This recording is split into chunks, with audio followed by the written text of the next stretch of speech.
Hello everyone. एक बार फिर से हम इस बार वीडियो बना रहे हैं उन बच्चों के लिए जो नीट का एग्जाम देने वाले हैं। नीट 2024 देने वाले हैं, क्योंकि हाल ही में एग्जाम आने वाले हैं। इससे पहले वीडियो जो हमने बनाई थी वो हमने बताए थे कि टॉप कौन कौन से टॉपिक्स हैं जहां से क्वेश्चन बनते हैं। फिर हमने कहा था कि हम टॉप 5 क्वेश्चंस की सीरीज लेके आएंगे, पार्ट 1, पार्ट 2, पार्ट 3 में, जितने हम मैक्सिमम क्वेश्चन कर सकते हैं। और सिर्फ क्वेश्चन का सॉल्यूशन ही नहीं बताएंगे, उस सॉल्यूशन के पीछे जो फिजिक्स है, जो लॉजिक है, हम उसको भी बताएंगे। तो आज हमारा पहला वीडियो आ रहा है पार्ट 1 में टॉप इंपोर्टेंट क्वेश्चन का। तो आज हम इस वीडियो में 5 क्वेश्चन कराने वाले हैं आपको, और वो 5 क्वेश्चन बहुत ही इंपॉर्टेंट है। ठीक है, बहुत इंपॉर्टेंट क्वेश्चन है। और वो क्वेश्चन ऐसे नहीं है, वो प्रीवियस ईयर में क्वेश्चन आए हुए हैं, वो क्वेश्चन हम लेके आए हैं। उसी पर बेस्ड जो है वो इस साल भी क्वेश्चन आने के पूरे पूरे चांसेस हैं। ठीक है, तो इस बार हम पार्ट 1 के फॉर्म में हम 5 क्वेश्चन लेके आए।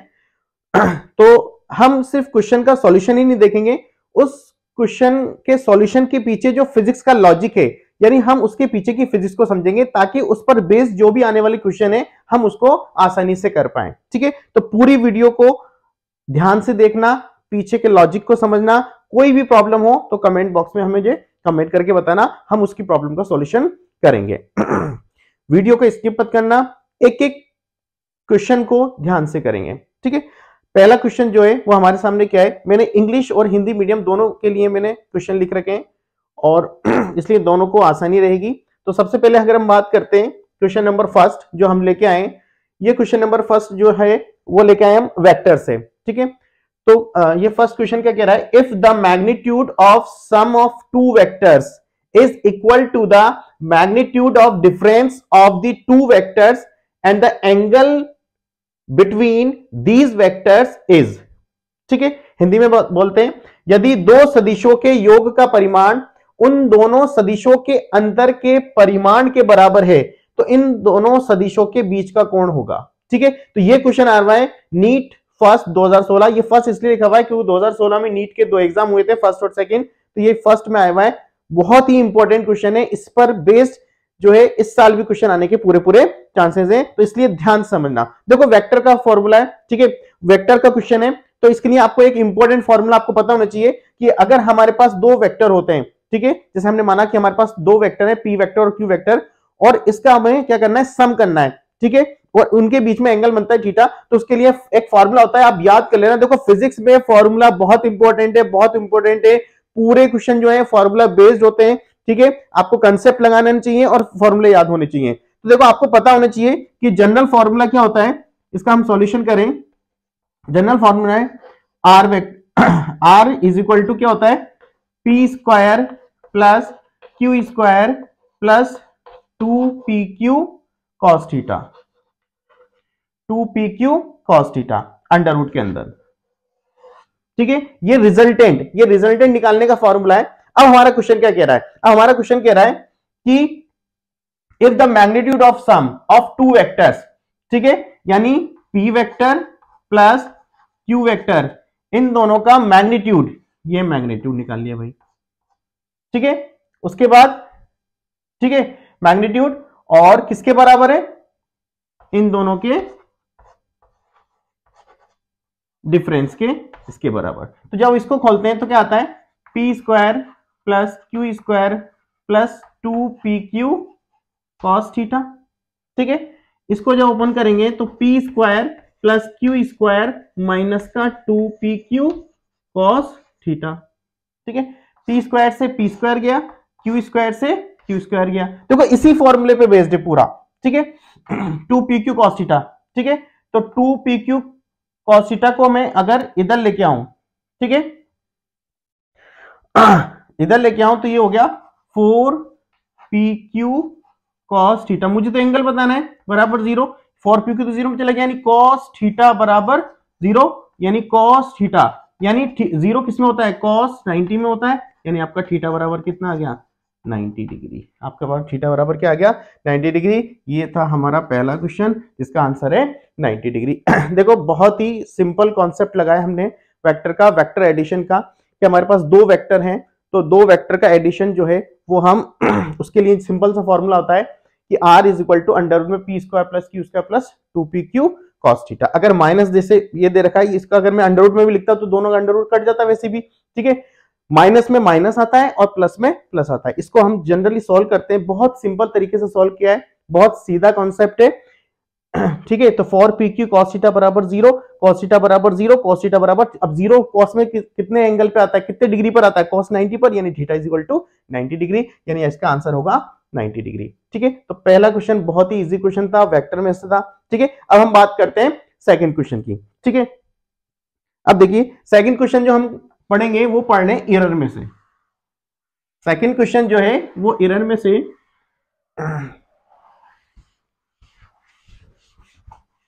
हाँ भाई, ठीक है।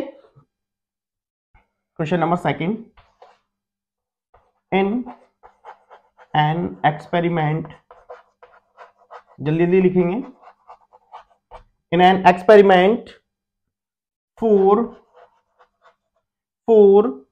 quantities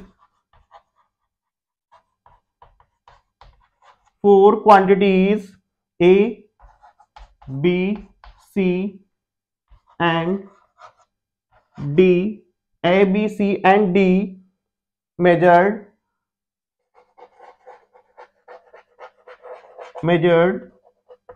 with percentage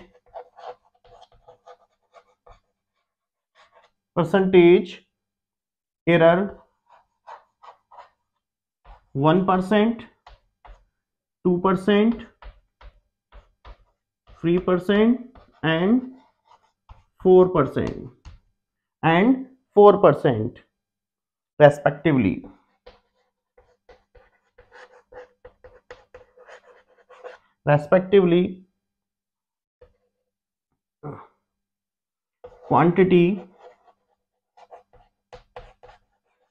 Quantity P is calculated as follow. एक फॉर्मूला दे रखा है, P is equal to a cube b square upon CD percentage error in P, ठीक है। अगर मैं हिंदी में लिखूं तो किसी प्रयोग में, हिंदी वाले बच्चों के लिए, किसी प्रयोग में चार राशियां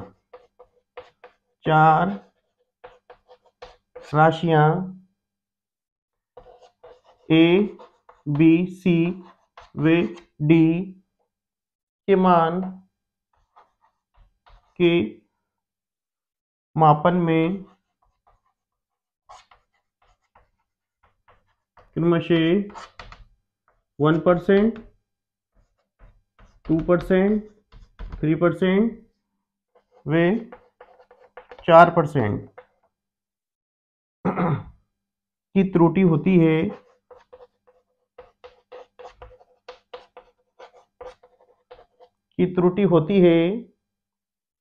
एक राशि P का मान निम्न है, यानी क्या दे रखा है, P is equal to a cube b square upon CD। तो P के मापन में प्रतिशत त्रुटि, ठीक है। इसमें ऑप्शन दे रखा है आपको, ऑप्शन दे रखा है 7%,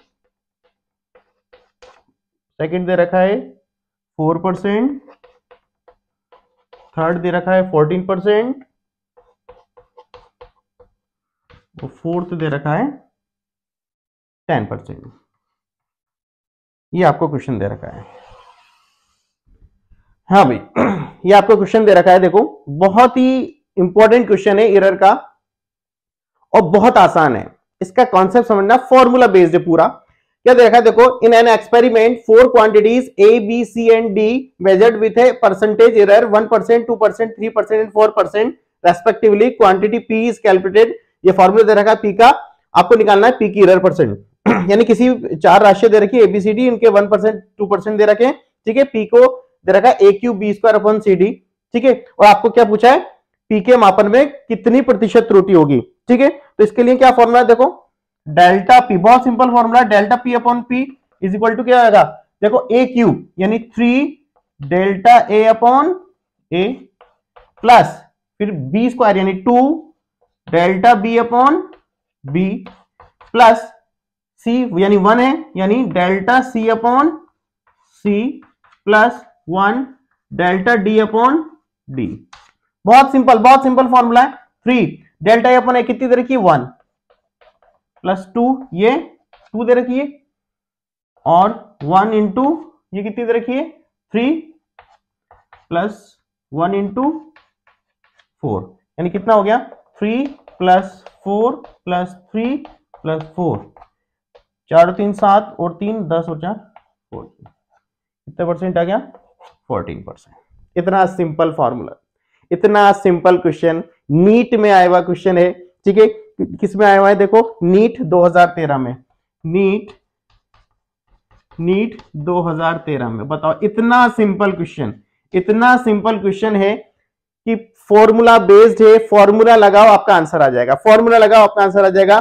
डेल्टा P अपॉन P जो देखो A³ यानी 3 डेल्टा अपॉन A, B² यानी 2 delta B upon P, CD यानी डेल्टा C अपॉन C और डेल्टा D अपॉन D। ये आपको एरर दे रखी थी, इसमें वैल्यू रखी, सॉल्व किया और आपका आंसर आ गया। इतना सिंपल क्वेश्चन। ऐसे ही क्वेश्चन आपको देखने को मिलेंगे, इसलिए इस वीडियो को स्किप मत करना। छोटे छोटे कॉन्सेप्ट आएंगे आपके सामने, बहुत आसानी से करेंगे, लॉजिक के साथ करेंगे, ताकि आप जो आने वाले एग्जाम में आपके सामने अगर ऐसा ही क्वेश्चन आता है तो आप उस क्वेश्चन को बहुत आसानी से कर सकें। चले आगे बढ़ते हैं, नेक्स्ट क्वेश्चन पे आते हैं।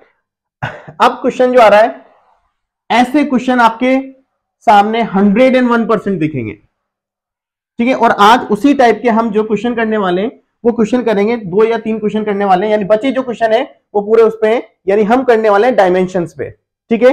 डायमेंशन का मतलब आप जानते हैं जो MLT की फॉर्म में लिखने होते हैं, ठीक है। तो देखो किस टाइप के क्वेश्चन पिछले सालों में पूछे गए हैं और इस साल जो है किस टाइप के क्वेश्चन आने के चांसेस हैं, उसी पर बेस्ड है। कॉन्सेप्ट को समझना बहुत आसान है, इजीली आप कर पाओगे, ठीक है। तो ध्यान से देखना, नेक्स्ट क्वेश्चन में लिख रहा हूं कि क्वेश्चन नंबर 3, ठीक है। If force F,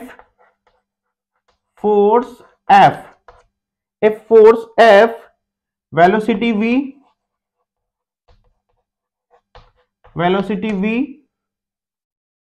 time t are taken as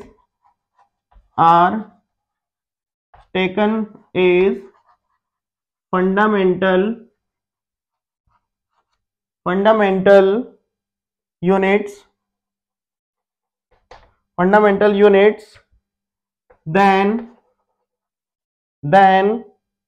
dimension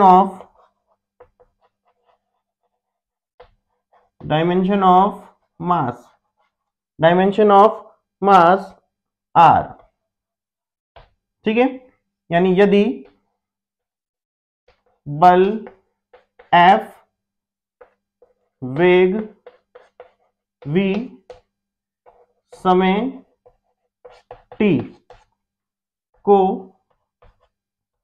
मूल मात्रकों के रूप में लें तो द्रव्यमान की विमा होगी। Option A F v t-1, option 2 F v t-2, option 3 F v minus one T minus one. Option 4 f v minus one T. बहुत ही इंपॉर्टेंट क्वेश्चन है, बहुत ही इंपॉर्टेंट क्वेश्चन है, और ऐसे क्वेश्चन आपको देखने को 101% मिलेंगे। सीधा सा कॉन्सेप्ट है, ध्यान से समझना। बहुत एक क्वेश्चन करोगे आगे वाले 2 क्वेश्चन भी हो जाएंगे, ठीक है, इसलिए बहुत ध्यान से समझना। देखो आपको पता है डायमेंशन कैसे निकालते हैं, ठीक है, एमएलटी की फॉर्म में लिखते हैं, लेकिन यहां अब क्वेश्चन में क्या दे रखा है, अब आपको एमएलटी की फॉर्म नहीं, आपको एमएलटी की जगह आपको क्या दे रखा है, आपको एफ मानना पड़ेगा, वी मानना पड़ेगा और टी मानना पड़ेगा, ठीक है। और पूछा किसका है, पूछा किसका है, मास का, ठीक है, द्रव्यमान का पूछा है। तो आपको पता है, जैसे मैं एक तरफ लिखूं मास, ठीक है, तो मास का मतलब मास की क्या हो गया, m1 l0 t0, क्योंकि सिर्फ m1 ही आएगा, बाकी तो 0 होंगे। अब इधर देखो, इधर लिखा हुआ है आपके सामने f, दूसरा लिखा हुआ है v, और दूसरा लिखा हुआ है, तीसरा लिखा हुआ है t। इन पर मैं क्या मान लूं, एबीसी। अब मुझे क्या करना है, मुझे सिर्फ एबीसी की वैल्यू निकालनी है, मेरा आंसर आ जाएगा, ठीक है। अब एबीसी की वैल्यू हम क्या करेंगे कि जैसे फोर्स है, फोर्स, ठीक है। अब फोर्स की आपको डायरेक्ट क्या विमा याद होनी चाहिए, डायमेंशन याद होनी चाहिए। फोर्स की विमा क्या होती है, m1 l1 t minus two. Velocity की क्या होती है, m0 l1 t minus one, और टाइम की सिर्फ टाइम t1, ठीक है। यानी m कितना हो गया, 1 की पावर, यानी a इधर है ही नहीं, है ना, 0 हो गया। l देखो 1 की पावर a, यानी a 1 प्लस b, और इधर है ही नहीं। t की देखो -2a, और इधर -b, और इधर प्लस का c। अब क्या कर देंगे, सिर्फ अब कंपेयर कर दो, ठीक है। इधर m की पावर a, तो कंपेयर करो, इधर m की पावर 1, यानी a बराबर कितना आ गया, 1। आपके पास a बराबर क्या आ गया, 1। अब a देखो, यानी a किसके ऊपर है, f के ऊपर, यानी f की पावर 1 इधर भी है, इधर भी है, इधर भी है, सब जगह f की पावर 1 है। यहां से तो आंसर पता नहीं चल रहा, यानी आपको और निकालना पड़ेगा, यानी a plus B, a plus B is equal to, a plus B is equal to कितना है, 0। यानी आपके पास क्या आ गया, यानी b इज इक्वल टू क्या आ गया, -a, यानी b इज इक्वल टू क्या आ गया, -1। अब b किसकी पावर है, v की, यानी v की पावर -1, यानी ये तो आंसर नहीं हो सकता, ठीक है, ये भी आंसर नहीं हो सकता। इन दोनों में से कोई एक आंसर होगा, ठीक है। यानी t भी निकालना पड़ेगा, तो t निकालना पड़ेगा तो क्या होगा, -2a b plus c is equal to 0, ठीक है। -2a यानी माइनस का 2, और ये प्लस का b हो जाएगा, माइनस रखूंगा तो, और ये प्लस का, यानी b की वैल्यू +1 है ना, +1 c इज इक्वल टू 0, यानी c इज इक्वल टू कितना आ जाएगा, ये हो गया -1, उधर जाएगा तो प्लस का 1, यानी c की पावर 1, यानी इन दोनों में से ये, यानी ऑप्शन नंबर 4 इसका आंसर होगा। बहुत ही सिंपल क्वेश्चन है, बहुत ही सिंपल क्वेश्चन है, लॉजिक के साथ समझना। ऐसे ही क्वेश्चन देखने को मिलेंगे और आप आसानी से कर लोगे। देखो देखो क्या क्वेश्चन था, आपको ये दे रखा था, अब आपको फंडामेंटल यूनिट्स में दे रखा था, अब एमएलटी नहीं था, अब एमएलटी की फॉर्म में क्या था, एफ था, वी था और टी था, ठीक है। और आपको मास का पूछा था, तो आपने एलएचएस में तो मास की डायमेंशन लिख ली, और इधर क्या लिखा, एफ वी टी, और इनके ऊपर पावर लगा दी एबीसी। अब आपको क्या करना था, कंपेयर करना था, इनकी डायमेंशन लिख के एबीसी की वैल्यू निकालनी थी, जो एबीसी की वैल्यू होगी, ठीक है, उसी के अकॉर्डिंग आपको आंसर लिखना था, ठीक है। इतना सिंपल क्वेश्चन था, इतना सिंपल क्वेश्चन था, बहुत ही सिंपल क्वेश्चन था, मेरे हिसाब से आपके समझ में आ गया होगा। अब नेक्स्ट क्वेश्चन करते हैं, देखो क्वेश्चन नंबर 3 था, अब क्वेश्चन नंबर 4 करते हैं। देखो ऐसे ही क्वेश्चन मिलेगा, क्वेश्चन नंबर 4 करते हैं। अगर आपको इसके नोट्स बनाने हो या कॉपी करना हो तो आप इसका स्क्रीनशॉट लेके आप इस पे काम कर लेना, ठीक है। क्वेश्चन नंबर 4, हाँ भाई क्वेश्चन नंबर 4 की बात करें, question number 4, if energy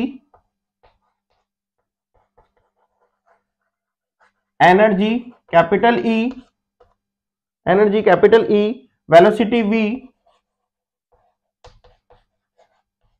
velocity v, time t, देखो बिल्कुल सेम क्वेश्चन है वैसे ही, time t are chosen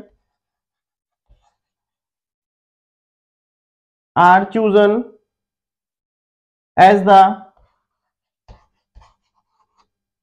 the fundamental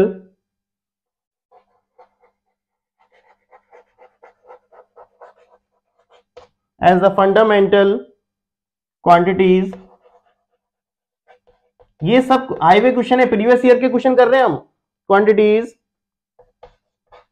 the dimensional formula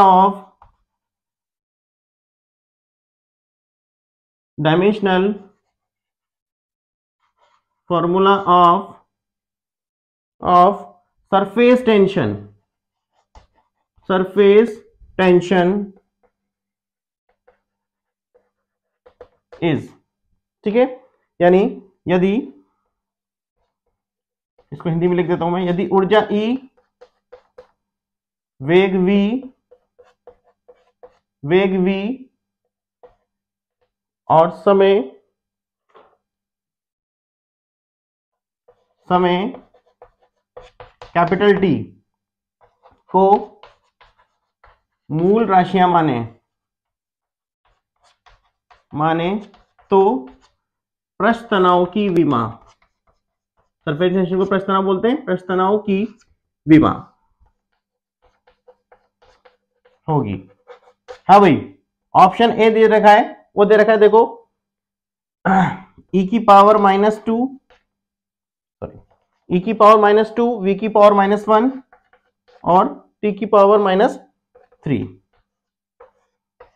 second दे रखा है e v -2 t -1। तीसरा दे रखा है e v -1 t -2 और चौथा दे रखा है, फोर्थ दे रखा है e v -2 t -2, e v -2 और t -2। हाँ भाई, तो ये क्वेश्चन दे रखा है और ये क्वेश्चन आया हुआ है AIPMT, क्योंकि AIPMT 2015 में आया हुआ है, AIPMT 2015 में, क्योंकि देखो पहले जो नीट का एग्जाम होता था, ये नीट तो बाद में नाम रखा गया है, पहले AIPMT और PMT के नाम से होता था। तो AIPMT जो था वो अच्छे लेवल का एग्जाम हुआ करता था, ठीक है। तो बहुत ही इंपॉर्टेंट क्वेश्चन है, बहुत ध्यान से करेंगे और लॉजिक के साथ करने वाले, वैसे बिल्कुल जैसे पहले किया था वैसे ही करने वाले। हाँ भाई, देखें, वो ध्यान से देखेंगे, देखो कैसे करने वाले कि सबसे पहले वही जैसे सेम मेथड है जैसे पहले किया था कि इफ एनर्जी है ना, तो पहले देखो कौन सी क्वांटिटी दे रखी है। अच्छा, इससे पहले वाला जो क्वेश्चन था, इससे पहले वाला क्वेश्चन जो था वो AIPMT 2014 में आया हुआ था, AIPMT 2014 में था, ये 2015 का AIPMT, ठीक है। देखो सब पहले क्या दे रखा है, सरफेस टेंशन, ठीक है। तो पहले कैसे करेंगे, सरफेस टेंशन। अब सरफेस टेंशन हिंदी में पृष्ठ तनाव यानी बल बटा लंबाई, फोर्स यानी क्या था, फोर्स अपॉन लेंथ, ठीक है। यानी कितना हो गया, अगर मैं इसको सॉल्व करूं तो ये हो गया m1 L1 t -2 अपॉन में L1, यानी कितना हो गया m1 L0 और t -2। LHS में देखो क्या आ गया, ठीक है, m1 L0 t -2। अब इधर देखो, इधर आपको क्या क्या मानना पड़ेगा, आपके पास क्या क्या है, E है, फिर V है और T है। देखो E है, V है और T है, यानी A B C। अब आपको ABC की वैल्यू निकालनी है। E क्या होता है, एनर्जी, एनर्जी मतलब वर्क, यानी m1 L2 t -2। ए वेलोसिटी, वेग है ना, यानी m0 L1 t -1 है ना, दूरी बटा समय B, और ये आपका T है ही। हाँ भाई, इधर देखो m की पावर 1 इंटू A, इधर से है ही नहीं, फिर L की पावर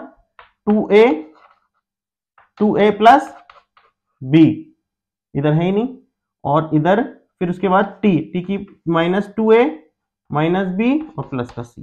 अब देखो कंपेयर कर दो, जो पावर आई ना उनको इस पावर से कंपेयर कर दो। A is equal to 1, direct आ गया, देखो A इज इक्वल टू 1। अब A इज इक्वल टू 1 का है, एक तो ये रहा, यानी ये तो हो नहीं सकता, ठीक है, क्योंकि E की पावर है ना, तो ये हो सकता है, ये हो सकता है, ये हो सकता है, यानी अभी भी 3 ऑप्शन है। चलो 2A plus B is equal to 2A plus B is equal to कितना, 0, ठीक है। 2A प्लस B यानी आपके पास 2A और यानी 2A की वैल्यू 1 है, 2 plus B is equal to 0, यानी B is equal to -2 B is equal to -2, यानी ये तो चला गया, ठीक है। ये वाला ऑप्शन और ये वाला ऑप्शन बचा है भाई। अब यानी अब आपको T तो निकालना ही पड़ेगा, यानी आपके पास -2A माइनस बी प्लस का सी इज इक्वल टू कितना है, -2 है ना, माइनस का 2। तो माइनस का 2 ए की वैल्यू 1 माइनस बी की वैल्यू -2 यानी कितना हो जाएगा प्लस का 2 और सी इज इक्वल टू माइनस का 2 से 2 गया यानी सी की वैल्यू -2। तो -2 किस में है, इसमें। ऑप्शन नंबर 4 आएगा। तो इसका आंसर क्या आएगा, ऑप्शन नंबर 4 आएगा। देखो बिल्कुल बहुत आसान तरीके से बता रहा हूं, ठीक है, बहुत ही आसान तरीके से बता रहे हैं। फिर भी कोई दिक्कत आए मुझे कमेंट कर देना, मैं इसका आंसर दूंगा, ठीक है। देखो हमने क्या किया, सरफेस टेंशन की पहले डायमेंशन लिखी एलएचएस में, उधर फिर जो क्वेश्चन में दे रखा था उसकी फॉर्मेट में लिख दिया एबीसी। अब उसके बाद हमें उसकी डायमेंशन लिखनी होती है, उसके बाद हमें एबीसी की वैल्यू कंपेयर करके, जो पावर होती है उसको कंपेयर करके हमें एबीसी की वैल्यू निकालनी होती है। बहुत सिंपल तरीके से करना होता है। इसी टाइप के आपको क्वेश्चन देखने को मिलेंगे। अब हम आज का लास्ट क्वेश्चन कर लेते हैं, बहुत ही इंपॉर्टेंट है आज का लास्ट वाला क्वेश्चन। आज का जो लास्ट क्वेश्चन है वो बहुत ही इंपॉर्टेंट है, बहुत ध्यान से करेंगे। इसी टाइप का क्वेश्चन है लेकिन थोड़ा सा इंपॉर्टेंट है। हाँ भाई देखो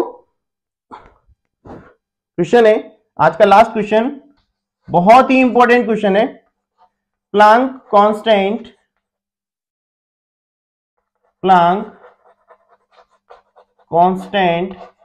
h,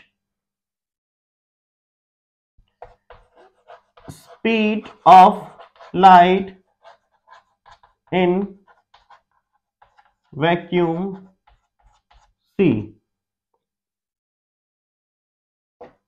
Newton gravitation constant capital G are the fundamental constant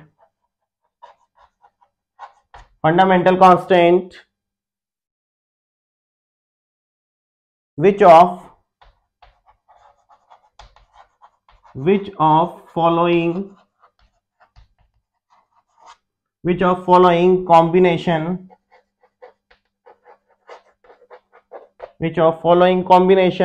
has the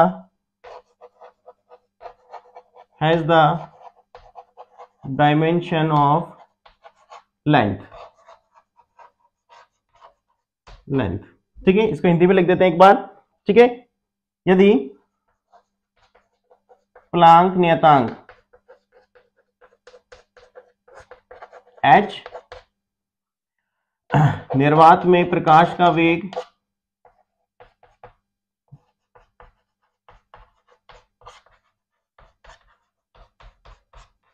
c, Newton का गुरुत्वीय नियतांक कैपिटल G,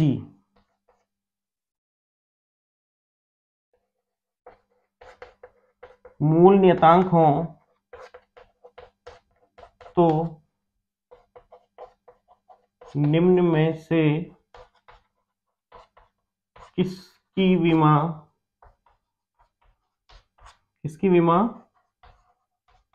लंबाई के तुल्य है, ठीक है। ये क्वेश्चन जो आया हुआ है ये आया हुआ है नीट सेकंड, जैसे फर्स्ट था ना पहले 2016 में जो फर्स्ट और सेकंड दो हुए थे, तो ये नीट जो सेकंड टाइम में हुआ था, सेकंड बार में हुआ था 2016 में, उसमें आया हुआ क्वेश्चन है। देखो बहुत ही इंपॉर्टेंट क्वेश्चन है, बहुत ही इंपॉर्टेंट क्वेश्चन है। देखो ऑप्शन क्या दे रखे हैं, देखो ऑप्शन ए दे रखा है एच जी अंडर रूट में c की पावर 5/2। ऑप्शन 2 दे रखा है एच सी अपॉन जी। थर्ड दे रखा है एच जी सी अपॉन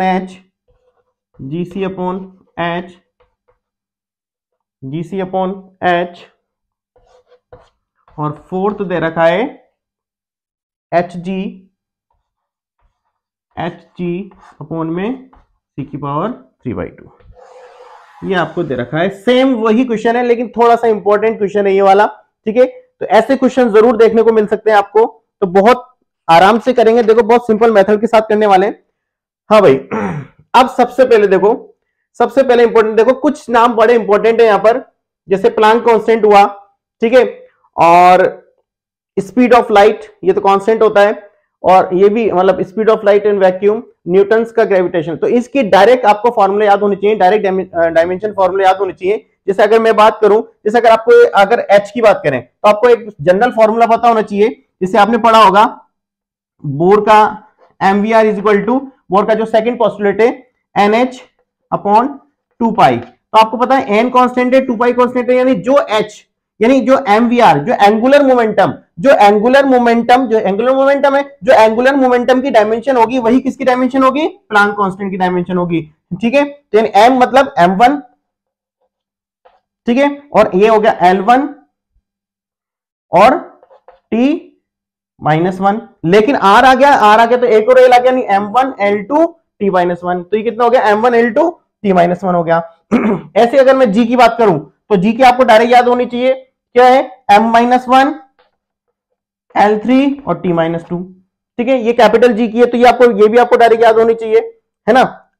ये तो बात हुई जनरल, ठीक है। अब मैं बात करता हूं कि अब देखो आपको LHS में क्या लेना है, LHS में आपको दे रखी है लेंथ, क्या दे रखी है, लेंथ, यानी L, यानी m0 L1 और t0। अब इधर आ जाओ, आपको इधर क्या क्या दे रखा है, H, फिर दे रखा है C, और फिर क्या दे रखा है, कैपिटल G।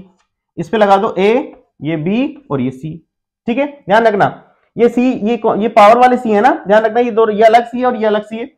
अब देखो H प्लांक कांस्टेंट है, यानी m, ये कितना है, m1 L2 और t -1, इसकी पावर A। अब ये स्पीड ऑफ लाइट है, तो स्पीड यानी m0 L1 t -1, है ना, पावर P, और ये है m-1 L3 और t -2 पावर C। हाँ भाई, इधर देखते हो, अब m की पावर टोटल कितनी हो गई, 1 इंटू a 0 -1 यानी माइनस का 1 इंटू सी यानी माइनस का c, ठीक है। फिर l की देखो 2 इंटू a यानी 2a, 1 इंटू b यानी प्लस का b और प्लस का 3c, ठीक है। t की देखते हैं, t का कितना है भाई, सॉरी t थोड़ी है, हाँ t है, t की कितना है, इधर है -1 इंटू ए यानी माइनस ए, ये है माइनस बी और ये है माइनस का 2c। अब देखो पावर को कंपेयर कर देते हैं, इधर आ रहा है m की पावर a माइनस सी, इधर आ रहा है a माइनस सी, और इधर कितना है 0, यानी जो आपका a होगा ना वही c होगा। ये कितना शानदार चीज हमें मिली है, कितनी शानदार चीज मिली है, देखो a minus C is equal to 0, यानी a बराबर c, यानी जो a, यानी जो वैल्यू a की है वही c की, यानी आपको a निकाल लो आपको c पता लग जाएगा। अब देखो इधर निकालते हैं, 2a plus b plus 3c is equal to कितना है, ये किसकी पावर, l की पावर, इधर l की पावर 1 है। अब देखो 2a, तो मैं 2a प्लस b, इसको 3 और c को भी a मान लेता हूं, क्योंकि मेरे को पता लग गया कि ये इज इक्वल टू 1, इससे आसान हो जाएगा, 2a plus 3a 5a plus b is equal to 1। चलो अब यहां से पता नहीं चला, इसको सॉल्व करते हैं, minus a minus b minus 2c is equal to, इधर देखना कितना है 0, ठीक है, यानी कितना हो गया देखो, माइनस a है ना, तो इसको लिख देता हूं मैं माइनस a माइनस b और माइनस का 2a इज इक्वल टू 0, ठीक है। तो इससे क्या पता चला, देखो minus 2a minus 3a minus b is equal to 0, minus उधर भेज दो, यानी b इज इक्वल टू कितना आ गया, b इज इक्वल टू कितना आ गया 3a। एक आपको ये पता लग गया कि b इज इक्वल टू क्या है 3a, बस वैल्यू रख दो, 5a प्लस का 3a इज इक्वल टू 1, कितना हो गया है, एक बार देख लेते हैं, एक बार दोबारा से देख लेते हैं, m1 है ना, m1 यानी m1 यानी a, और इधर कितना है m0 माइनस c, ठीक है। इधर देखते हैं l की पावर कितनी है 2a, इधर हो गया प्लस का b और प्लस का ये minus 3, m1 L3 t minus, सही है, 2a plus b plus 3c, ये हो गया माइनस a माइनस बी और माइनस का 2c, ठीक है। तो माइनस बी है ना, तो B is equal to sorry B is equal to minus 3 आएगा भाई, B is equal to minus 3 आएगा, तो यहाँ माइनस 3 करेंगे ना तो कितना आ गया 2a इज इक्वल टू 1, यानी a इज इक्वल टू 1/2। वाह, क्या पता चला है, जो a है वही c है भाई, जो a है वही c है, यानी h की पावर भी कितना आ गई, h की पावर भी आ गई 1/2 और g की पावर भी क्या आ गई 1/2। तो देखना है hg अंडर रूट में, यानी ये भी ऑप्शन हो सकता है और ये भी ऑप्शन हो सकता है, यानी 1 और 4 में से कोई एक आंसर है भाई, 1 और 4 में से। तो फिर अपन को क्या निकालना पड़ेगा, सी भी निकालना पड़ेगा भाई है ना। तो a, अब b की वैल्यू निकाल लेते हैं, है ना, यानी ये b की वैल्यू निकाल लेते हैं। तो b इज इक्वल टू कितना है -3 है, तो b इज इक्वल टू कितना आ जाएगा -3/2, है ना। b इज इक्वल टू कितना आ जाएगा, a की वैल्यू रख दो -3/2, तो -3/2 यानी b की वैल्यू कितनी आ गई -3/2, यानी सी नीचे जाएगा, यानी ये आंसर हो जाएगा, ऑप्शन नंबर 4 आंसर हो जाएगा। देख लो बहुत ही सिंपल तरीके से, देखो इसको ऐसे तो लिख सकते हैं h, ये हो गया g अंडर रूट में, ये पावर नीचे जाएगी तो c की पावर 3/2, ये आंसर है। तो ये थे आज के 5 इंपॉर्टेंट क्वेश्चन जो पिछले सालों में पूछे गए हैं, और इसी टाइप के क्वेश्चन जो है वो आने वाले जो एग्जाम है उसमें पूछे जा सकते हैं। तो इस कॉन्सेप्ट को हमेशा ध्यान रखना, वीडियो को चाहे बार बार देख लेना है, ठीक है, इसके बिल्कुल भी मत करना, ठीक है। और इसके बाद हम जो नेक्स्ट वीडियो में लाने वाले उस वीडियो में भी हम उन 5 क्वेश्चन को लेके आएंगे जो पिछले साल पूछे गए हैं और इस साल आने के उनके चांसेस होंगे, तो उनको भी हम लॉजिक के साथ, पूरे लॉजिक के साथ बताने वाले हैं। तो इसलिए हमारे चैनल को सब्सक्राइब कर लेना और शेयर कर देना उन सभी दोस्तों के साथ जो इस साल नीट का एग्जाम क्रैक करने वाले हैं। Thank you.